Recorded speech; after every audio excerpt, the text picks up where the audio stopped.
인터넷은 원래 탈중앙화 기술인데 중앙화를 해서 효율적이 됐고 거기서 그러니까 웹 1은 이만큼 탈중앙화 시작해서 이만큼 중앙화가 됐다가 이만큼도 탈중앙화 돼야겠다라는 이렇게 왔다 갔다 하는 상태라고 보면 됩니다.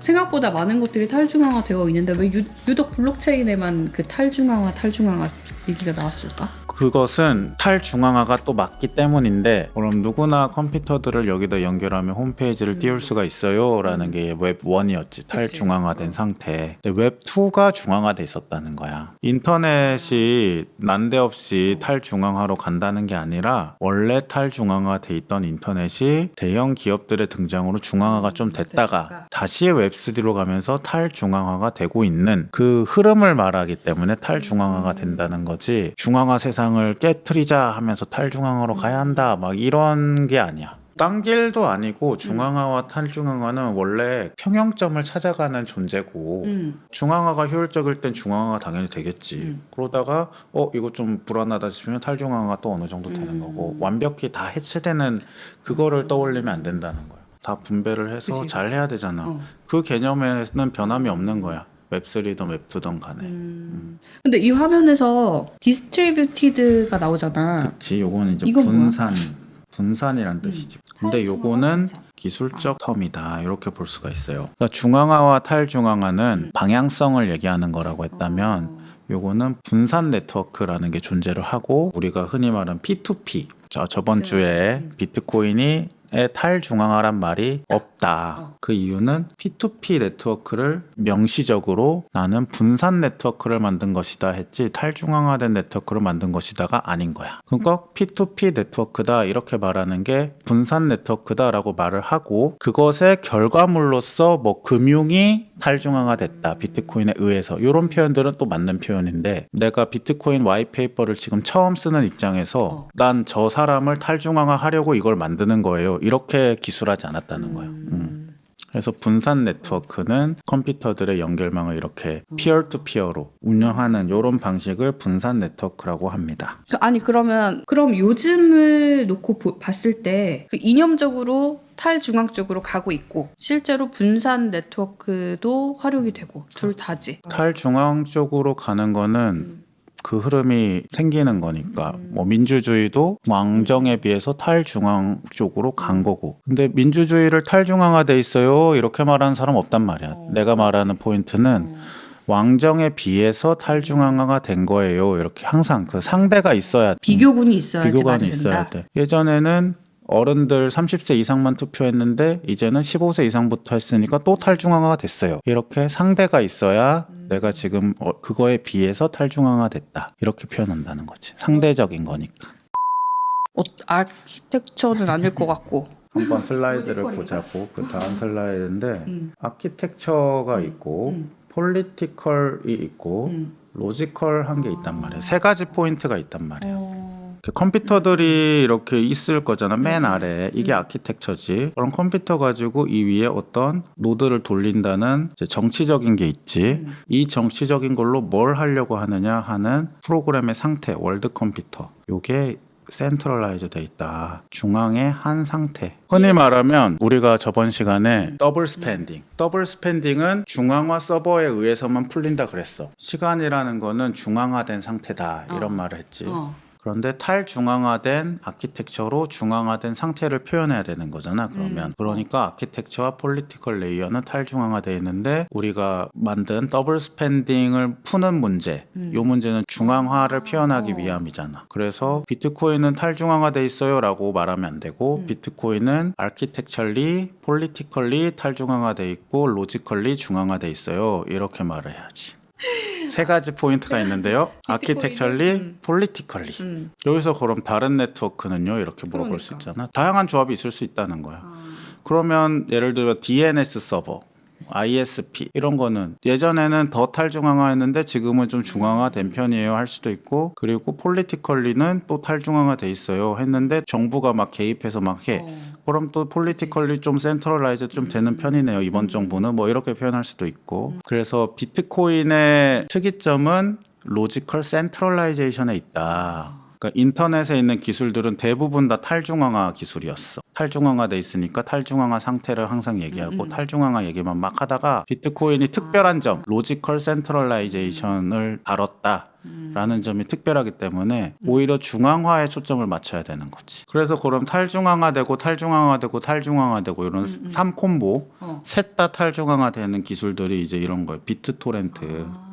트레디셔널 CDN 이런 거는 아키텍처리는 디센트럴라이즈 돼 있지만 폴리티컬리 센트럴라이즈 돼 있다고 돼 있잖아.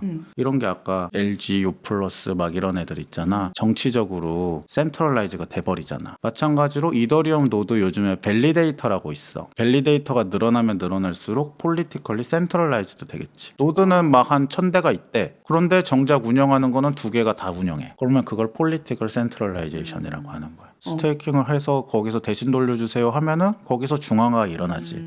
근데 아키텍처리 탈중앙화가 있는데 그 폴리티컬리 중앙화가 또 일어나고. 그래서 인터넷의 상태는 레이어별로 이게 왔다 갔다 하면서 되는 건데 그중에 특별한 점은 로지컬 센트럴라이제이션을 유지하기 위해서 이 모든 걸 한다는 거. 거기에 이제 우리가 두 번째 다룰 합의라는 게 있는 거죠. 그럼 이렇게만 기억하면 돼? 비트코인은 로지컬리 센트럴라이즈 되어 있는 거다.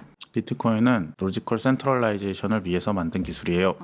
이렇게 그렇게. 말을 하라는 거지. 오케이. 그러면 이거를 이야기한 사람이 비탈릭 부테린으로 알고 있어. 그 배경은 뭐냐면 이더리움이 완전한 분산 기술이 아니기 때문이야. 이더리움은 POW가 아니잖아.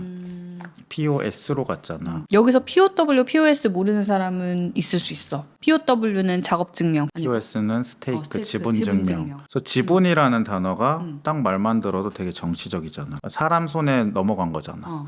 물론 정치적으로 센트럴라이즈도 비트코인도 되긴 됐어. 마이닝, 채굴풀 하면서 했는데 여튼 이 POS는 더 대놓고 돈만 내면은 노드로 운영할 수 있어. 이러한 뉘앙스를 주기 때문에 여기로 이제 가기 전에 요 글로 이제 정리를 해준 거야. 내가 탈중앙화를 잘 생각해 보니까 세 가지가 있더라.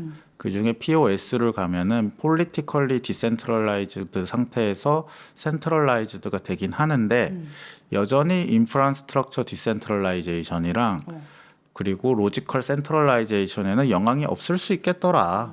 그 얘기를 하고 싶었던 거예요. 완벽한 탈중앙화는 없어요라는 말 사람들이 되게 많이 하잖아. 잘못된 문장. 완벽한 탈중앙화는 없어요가 잘못된 문장이다. 있을 필요가 없는 문장이야. 그걸 왜 말하고 다녀? 완벽한 탈중앙화는 그냥 없거든. 근데 아무도 완벽한 탈중앙화를 하려고 하지 않는데 완벽한 탈중앙화를 하려고 하는 사람처럼 비트코인은 완벽한 탈중앙화를 원하는 것 같아요 라고 하는데 그게 아니라는 거지. 이더리움은 완벽한 탈중앙화를 하려는 것 같아요. 그런 게 아니라는 거지. 그러니까 완벽한 탈중앙화라는 말 자체가 성립이 안 된다. 성립이 안 돼. 그런 일을 하려고 하는 사람도 없어. 근데 다들 오해를 해. 오해를 그러니까 오해하지 마라고 써준 글이라는 거지. 그렇지. 그리고 그 경계를 명확하게 하는 거지. 그래서 탈중앙화와 중앙화가 분리된 이분법적인 개념이 아니라 중앙화된 상태에서 탈중앙화한 상태. 그리고 완벽한 탈중앙화 상태는 진짜 저 끝에 있겠지. 대부분은 중앙화에서 약간 탈중앙화되고 탈중앙화에서 약간 중앙화되고 거기를 이렇게 왔다 갔다 하는 거야. 근데 그 상태에서 탈중앙화가 한 2번 정도만 더 돼도 사람들이 벌벌벌 떨면서 완벽한 탈중앙화는 안 되는 거예요. 막 이러면서 막 무정부주의라던가 막 극단적으로 간다는 거야. 이제 웹3 기술들을 약간 아류로 취급하고 맞아. 그런 이제 분위기가 있는데 그런 기술이 전혀 아니다. 이렇게 그럼 말하고 이게 싶은 거지. 오해다. 오해다. 그래서 이게 이제 의미하는 바가 우리가 이제 블록체인맨이 되는 겁니다.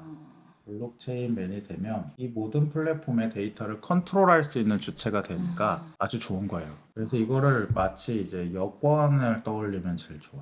여권, 대한민국 여권 든든하지 않아? 갑자기 해일이 몰려오거나 화산이 터지거나 했을 때 여권만 챙겨놓으면 난민촌으로 안 가고 바로 다이렉트 그치. 제휴된 156개 국가에 들어갈 수 있어. 맞아. 미국도 받아줄 거고 유럽도 다 받아줘. 그 여권 스캔할 때 대한민국 서버에 물어보지 않거든. 그러니까 그 여권 안에 정보가 다 들어있어. 다 들어있으니 그 여권만으로 내가 주체적으로 돌아다닐 수 있다. 그래서 이 여건을 생각해 보면 내가 주권을 가진 사용자라는 게 어떤 건가 이해가 되겠다. 지금은 사실 이걸 이렇게 누리고 있다는 생각은 안 들어. 근데 이제 프라이빗 키의 시대가 올 것이다. 왜냐면 프라이빗 키라는 게 원래 앱을 깔고 막 그걸 얘기하는 게 아니라 나 자신이 곧 증명이 되는 시대를 얘기하는 거야. 내가 그냥 어느 플랫폼에 드러났다 아무 제품이나 집어넣어도 그냥 계산이 되고 내 월렛에 그냥 들어가는 그런 심리스한 경험. 이것은 프라이빗 키로만 구현이 가능하다. 그러면 이거는 사회 패러다임이 변하는 거라서 그 아주 중요한 역할을 했던, 예를 들면 구글 같은 기업들은 조금 위기가 오는 건가? 위기가 올 수도 있고 페이스북 같은 경우 오히려 좋아하던데 나 우리 유저 데이터로 하는 것도 없어요. 갖고 가세요 이러면서 오히려 좋아하더라. 헤들리스 브랜드는 뭐냐면 말 그대로 머리가 없는 브랜드. 이 브랜드는 보통은 중앙에서 직접적으로 막 관리를 하잖아. 되게 특이한 헤들리스 브랜드 현상이 나타나고 있다는 거지. 알아서 퍼지고 알아서 브랜드가 막 변해. 그게 비트코인이다. 아, 비트코인이다. 막 나이키 이런 거 생각하고 있었는데. 이런 식으로 보면 예전에 처음 시작했을 때는 비트코인 백서 이름이 뭐라 그랬지? Peer-to-peer Electronic Cash System. 완벽한데? eCash Proof of Concept이라는 이 파란색 영역. 이것을 이렇게 비트코인 뭐예요? 아, eCash Proof of Concept이에요 하는 사람이 이렇게 많았다는 거예요. 그런데 칩 페이먼트 네트워크가 조금 있었지. 처음에 조금 있다가 중간에 좀 많았어. 한때 스위프트 뭐 하는 것보다 싸다 그러다가 요즘에 이렇게 조금 다시 조금해졌다. 그리고 중간에 이거 결국은 마약이냐 이런 거에서 쓰이는 거 아니냐. 이게 많았어 한때. 맞아. 문제가 사회적 문제가 되는 그것도 잠깐 있다가 들어갔죠. 리저브 커런시 폴 크립토. 비트코인은 일단 사야 되는 거 아니냐. 혹은 사다가 다른 코인 맞아. 가다가 좀 힘들면은 결국 비트코인으로 좀 가지고 있는 거 아니냐 해서 이게 좀 많아요. 센서십 리지스턴트 골드 이것도 지금 아주 많아요. 그치. 비트코인은 골드다. 지금 이게 제일 많은 거. 디지털 금이다 뭐 이런 얘기들. 프로그래머블 쉐어드 데이터베이스다 해가지고 처음에 이걸 데이터베이스처럼 쓰려는 사람도 많았는데 요즘에는 뭐 이더리움도 있고 AI 네트워크도 있으니까 굳이 비트코인을 하지 않아도 되지. 조금 있어. 또 uncorrelated financial asset이 주목받고 있는데 이것이 지금 하는 그 ETF financial asset으로서 가치가 있다. 가치가 있다. 내 포트폴리오에 좀 넣어두면은 다른 자산과 방향성이 다르기 때문에 안정성을 준다. 그래서 이거를 이런 현상을 헤들리스 브랜드라고 합니다. 아, 그러니까 비트코인 스스로는 내가 어떤 거다라고 그 백서에서는 물론 이야기를 했지만 그 후에 말이 없는데 혼자 이 사용자들이나 이런 여러 대중들이 나름의 의미를 부여했다가 막 의미를 바꿔가면서 계속 지지하고 있다. 맞아. 자, 그럼 우리 다음 시간에도 스트롱 앤 윅 테크놀로지와 메타버스 이야기로 정말 절반까지 오는 그런 시간이 될 테니까 또 다음 주 목요일에 여러분들께 인사를 드리도록 하겠습니다. 자, 그럼 즐거운 목요일 밤, 내일 붉은 보내고 우리는 다음 주에 또 만나. 안녕.